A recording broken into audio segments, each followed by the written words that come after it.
Sudarlun, Wakil Menteri Pekerjaan Umum dan Perumahan Rakyat John Wempi Wetipo bersama anggota DPR RI Komisi 5 Ruslan M. Daud dan Bupati Aceh Utara Muhammad Tayyib Jumat 14 Februari 2020 berhasil menjangkau kuburan makam pahlawan nasional Cut Mutia. Untuk sampai ke makam pahlawan nasional tersebut di kawasan Alurime, Kecamatan Pirak Timu, Aceh Utara, 3 pejabat itu harus menunggangi motor trail. Sedangkan rombongan yang lain tak mampu menjangkaunya karena jalan dari jembatan Krungpeto ke makam tak bisa dilintasi mobil. Rombongan mulai bergerak ke makam Cut Mutia sekira pukul 15.00 waktu Indonesia Barat.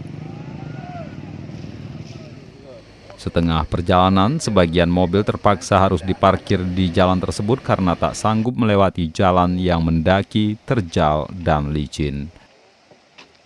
Wamen PUPR menyebutkan dirinya ke Aceh Utara karena diajak HRD, anggota DPR RI.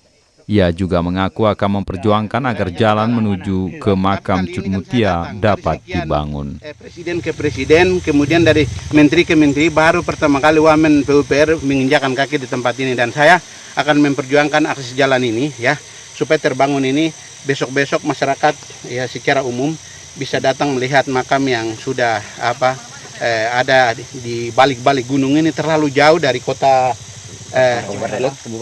Kabupaten Aceh Utara ya. Dan ini ada Pak Bupati, ada Pak Ruslan, anggota Komisi 5 DPR RI ya. Beliau ajak saya untuk datang di tempat ini, berharap ke depan ya kita sinergi apa yang bisa kita kerjakan, terlebih bangun akses jalan ini. Dari Lok Sukon, Jafarudin, Serambi On TV.